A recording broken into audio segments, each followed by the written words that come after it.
आधी शिवसेना फुटली, त्यानंतर राष्ट्रवादी काँग्रेस फुटली, पण आता चर्चा अशी आहे की एकदा फुटलेल्या पक्षात पुन्हा एकदा मोठा राजकीय भूकंप होऊ शकतो। शरद पवार यांच्या राष्ट्रवादी काँग्रेसमध्ये दोन वेगवेगळे मतप्रवाह तयार झाल्याची चर्चा राजकीय वर्तुळात जोर धरत आहे। एका गटाला काँग्रेसमध्ये विलीन व्हायचं आहे, तर दुसरा गट थेट एनडीए सोबत जाण्याचा पर्याय योग्य मानले असल्याचं बोललं जात आहे। हे केवळ राजकीय अफवा आहेत की त्यामागे खरंच मोठं समीकरण शिजतंय? आणि सर्वात महत्त्वाचा प्रश्न, 86 वर्षीय शरद पवार पुन्हा एकदा आपल्या पक्षाला एक संघ ठेवू शकतील का? चला तर बघूया आजच्या या व्हिडिओच्या माध्यमातून। नमस्कार, मी प्राजक्ता आणि तुम्ही बघतायत मराठी मंडळी। समोर येणाऱ्या चर्चानुसार शरद पवारांच्या पक्षात दोन वेगवेगळे विचार पुढे येत आहेत। पहिला गट मानतो की भविष्यात राष्ट्रीय राजकारणात टिकून राहायचं असेल तर काँग्रेस सोबत विलीनीकरण हा सुरक्षित पर्याय ठरू शकतो, तर दुसरा गट म्हणतो की विरोधात बसून राजकारण करण्यापेक्षा सत्तेत सहभागी होणं अधिक फायदेशीर आहे, त्यामुळे एनडीए सोबत जाण्याचा पर्यायही खुला ठेवायला हवा।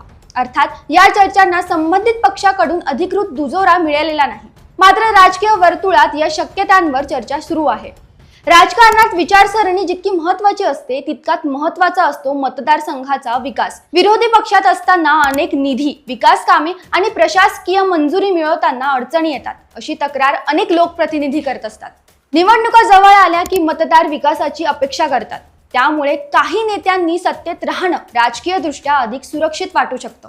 याच कारणामुळे पक्षातील काही नेते वेगवेगळ्या राजकीय पर्यायांचा विचार करत असल्याची चर्चा आहे।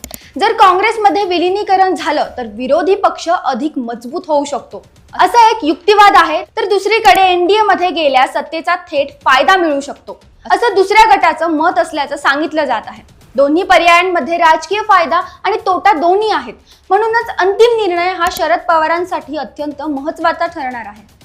शरद पवार यांनी आपल्या दीर्घ राजकीय कारकिर्दीत अनेक संकटांचा सामना केलाय।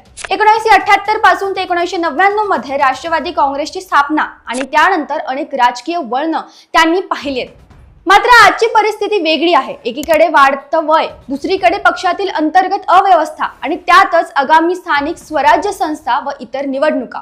म्हणूनच पुढील काही महिने राष्ट्रवादीसाठी अत्यंत निर्णायक ठरू शकतात। राष्ट्रवादी काँग्रेसचे प्रदेशाध्यक्ष शशिकांत शिंदे यांनी अशा सर्व चर्चा फेटाळून लावल्यात। त्यांच्या म्हणण्यानुसार पक्षात कोणतीही फूट नाही आणि विलीनीकरणाची ही चर्चा निराधार आहे। मात्र महाराष्ट्राच्या राजकारणाचा इतिहास पाहिला तर अनेक वेळा मोठ्या राजकीय घडामोडी घडण्यापूर्वी अशाच प्रकारच्या चर्चा सुरुवातीला झालेल्या दिसून आल्या आहेत। म्हणूनच राजकीय विश्लेषक या घडामोडींवर बारकाईने लक्ष ठेवून आहेत। या चर्चांवर भाजपाकडूनही प्रतिक्रिया देण्यात आली आहे। मुख्यमंत्री देवेंद्र फडणवीस यांनी काँग्रेसवर टीका करत बुडत्या नौकेत कोणी बसत नाही अशी टिप्पणी केली होती। दुसरीकडे काँग्रेसमध्येही महाराष्ट्रातील राजकीय परिस्थितीवर चर्चा झाल्याच्या बातम्या समोर आल्या आहेत। म्हणून पडद्यामागे काही राजकीय हालचाली सुरू आहेत का, याकडे सर्वांचं लक्ष लागलेलं आहे। सध्या तरी कोणतीही अधिकृत निर्णय झालेला नाही, मात्र एक गोष्ट निश्चित आहे, शरद पवार यांच्या राष्ट्रवादी समोर पुन्हा एकदा मोठं राजकीय आव्हान उभं आहे। पक्ष स्वातंत्र्य ठेवायचा, काँग्रेस सोबत जायचं की सत्तेच्या समीकरणात नवीन मार्ग निवडायचा, या सर्व प्रश्नांची उत्तरं येणाऱ्या काही दिवसात मिळू शकतात।